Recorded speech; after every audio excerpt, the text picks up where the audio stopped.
morning, everyone. How's everyone doing over here today? Pretty cold, I'm guessing, right? I'm pretty cold.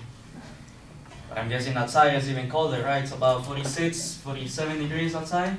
It's chilly. Well, that's how it was the night when I got off work the other day. It was about 47, 46 degrees, about 45. I was around 11:45 at night. I was getting out of the hotel. And I was just focusing myself into going home and getting some warm tea and trying to go home and just try to sleep because I have school the next day early in the morning, 5:30. I wake up every morning, go to school. However, as I was passing by on the street, I heard something behind me, and I heard this guy yelling at me, "You're worthless piece of shit." So I turn around and I see this homeless guy with a sign that says, "Help me, I'm hungry." Now I know you guys are really intrigued about why the guy told me that. And I mean, I'm not upset about it, but it actually got me thinking, what kind of piece of shit am I that I don't even notice somebody holding a sign saying that they're hungry? I was so focused on myself, so focused into going home and getting some sleep, that I didn't notice somebody asking and crying for help. Maybe a dime or two just to get something to eat. Which is why I'm here in front of you today to present you how selfish we have become today in this generation, because we're so self-aware just about us only, and also how that needs to be changed in order to be helping those who are less fortunate on the streets. So which is why today I'm going to talk to you about the roots of this problem, roots of the homeless people outside, how we in the society as a generation are contributing to this problem to make it even worse, and how with time we can actually make a change altogether at once. Let's start with the roots of the problem. Everyone knows what a homeless is, right? Someone that drinks, does drugs, they have no home to go to, they're in the streets, and they're there on a daily basis asking for money. And most of them, when they see a homeless and walking by, they pretend, "Oh, I'm not gonna look them. No, I'm not gonna give them money." They look perfectly fine. They have all 2 arms, 2 legs. They can work, right? But this is the thing that most people don't know. 96% of homeless people are veterans who served in this country, according to the Veterans Affairs, the United States. Now, out of that 96%, 17% of the entire nation are homeless people, including children and adults. Now, out of that 17%, only 8% can claim themselves as a veteran from the United States. What about the other percentage? What are the other numbers? The Veterans Affairs states that there's about 76,000 homeless people out there on the streets without even getting any shelter or anything like that. I don't know about you guys, but that's not right. Now, most of these people, they're single males, females, and they're in that situation because, I mean, they didn't get any help, mental health or anything like that. Now, some of them, they just were in the streets because of identity fraud. They got their money taken out of their bank accounts, and then from one day to the other one, you're poor, you have nothing anymore. Then you cannot make the payments for your house, your apartment, your car bills, nothing like that. Now, on the other side, there's other good amount that they just decide to run away because as children, they just decide to run because they feel like the streets are a better place than their actual homes. Just like in Invisible People.tv, the social media website, actually, they interview homeless people with actual real problems on a daily basis. Just like Mike, he's a homeless guy from Hollywood, and he actually decided to run away because his parents will beat him every day. At the age of 13, he decided to run away and be a homeless. Now he's about 42 years old. He's been on the street since he was 13 years old. It's not right. Now, what about here in the Orange County area? According to the Orange County survey in 2013, there were about 12,707 homeless people out there. And out of those 12,000, only 2,503 were actually being assisted with shelter and help. Now, out of those 500, out of those entire 12,000, 58% of them were children, were minors in between the ages of 5 all the way through 18. No children should be on the streets asking for money or asking for something to eat. They should be at home with their parents, right? And what about the other percentage? 42% of the rest of them are in the elderly, from 40 all the way through 60. And if they're lucky, they get to the 70s and 80s. And the other part will be in the 20s all the way through 40. Now, out of those 2,000 people that are getting shelter, they have to struggle even though to get assistance in that shelter. This is according to alternate.net. This is how shelters work. They have just a limited amount of beds, let's say 200 beds, and just a couple cities, Santa Ana, Fullerton, and Anaheim. Now, out of those 200 beds, they get applicants like this, about 500 a day, or even more, 1,000 a day. So what they do is they fill up a sheet, a list, stating their names and everything, and the number in the list, and they have to keep calling on a daily basis, or have to keep going on a daily basis, not to move up on the list, but just to keep their spot on the list. If not, you can move away. So that's one of the reasons why they just decide to go on the streets instead.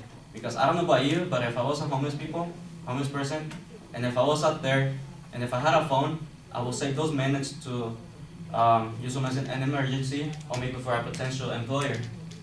You never know what's gonna happen on the streets, right? So another reason why they're still on the streets and not in the shelters, not because they don't have space, but also because in some of the shelters, they're actually taking advantage of the homeless people.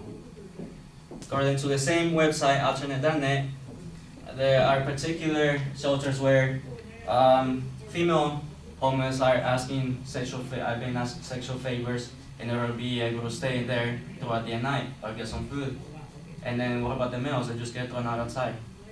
It's not right. Now let's jump to the second point. How are we contributing to this problem? We're all here in America, we're all living the American dream, we're all so aware about our goals, and then anything that goes in between our way is the enemy.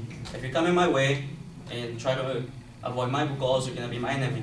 So because of that type of mentality, we don't worry about the rest, we don't worry about the person outside on the street asking you for money every day. Because we're so aware about getting to work, about going to school, and about going home, that's it. Work, work, work. Money, money, money, right? I know this particular girl, actually, she will go outside on the streets, and she will supposedly give out food to homeless people, and she would have her friend take pictures of her doing that, and then she will post them on Instagram and Facebook and Twitter. But she didn't do it because she wanted to do it good. You know what she did it? Because she wanted to get more followers, more likes, comments. She wanted to be popular on social media. What is that, dude? That's not right. If you're gonna do something, you gotta do it because you want to, not because you wanna be known as something popular. How can we contribute to help this type of people here? I'm not asking you here to donate your savings account. I'm not asking you to give out your favorite clothes. I'm not asking you to go with them and live with them. What I'm asking you to do is spend some time with them. Maybe some of your spare time. Just as it is stated in the Invisible People, that TV, they interview the people there, the poor homeless people outside. And Mike, the guy from Hollywood, he actually stated, he's just there sitting on the street, like a piece of trash that nobody even looks at.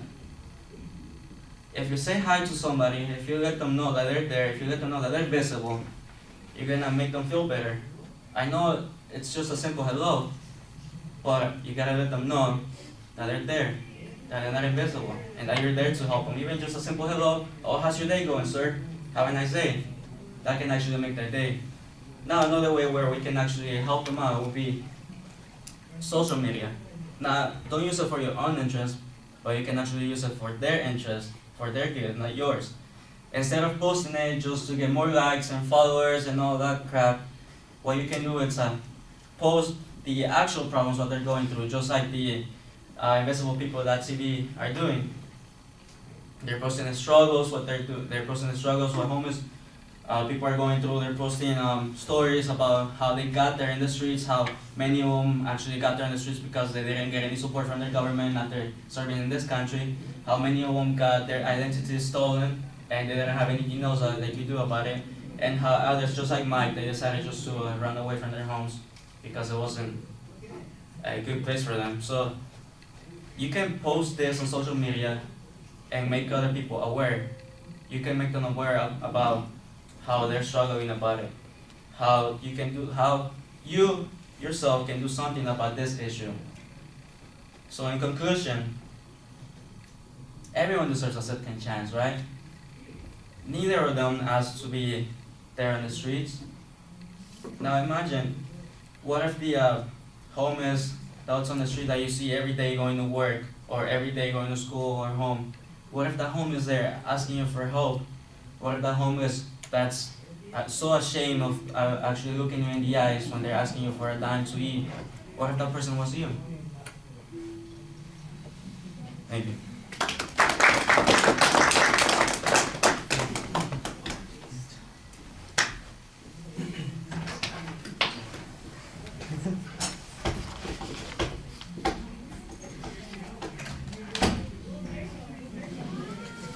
Anthony, what did you think? Well, I think your attention grab was good, but at first I didn't really see where you were going with your speech. But then you made it kind of clear. You claim that you became selfish, but I don't really see how that applies to your speech until your second point, where you give examples how we should help and stuff like that. You saw your speech pretty well. You had good eye contact. Gestures, they were pretty alright. Most of the time you had your hands behind your back. And I think you could give more examples on how we become more selfish rather than why people become homeless and stuff like that. And yeah, that's it. Okay. Yeah, I agree with a lot of those things. I kind of like the opening at the start, although I think you need to get to the point a little bit more efficiently. But the visualization I thought was effective, and you've got a dramatic shift on the topic that I think does get our attention.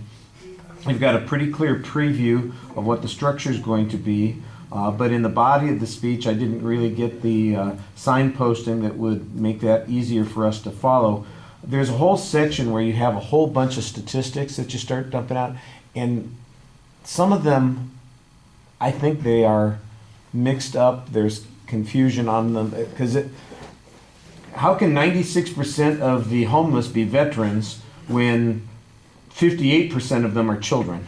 And I'm wondering, how did we have all those kids in the Army and the Navy, and then, like I said, I think, I know that you have the number, I know that there's a 96% statistic somewhere. I don't think you just pulled that out of the air, but it's not clear what it refers to and what the context is. And there are a whole bunch of things that kind of fit into that category. So I can tell that you've done some research, but you haven't explained it or given us a context or put it together efficiently. It's just like random data that's being dropped into the presentation. And there are other things like that that kind of fit into that category again. Like, for instance, there's another place, only 8% are veterans. I'm going, wait a second, I thought 96% were veterans. I mean, there's just a lot of these places where stuff can't coexist.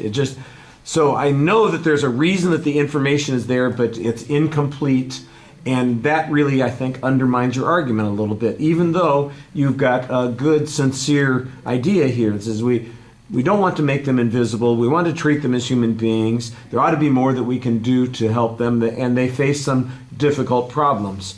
I don't think there's a lot of dispute on some of those things, that people are facing difficult problems, but some of the idea that those problems can be fixed by smiling at somebody and saying hello, or giving them money, for instance, I'm not sure that how all of those things work. There's a combination of issues that you need to work on a little bit here. So I think you've got a good topic and you've got information, but that information has to be put together a little bit more efficiently, and you kind of wander around on the topic, I think, as a consequence. I do like the end where you are suggesting that we do need to be more involved in the process. We do need to kind of connect with folks as human beings, even if they are having a problem, although it's awfully hard,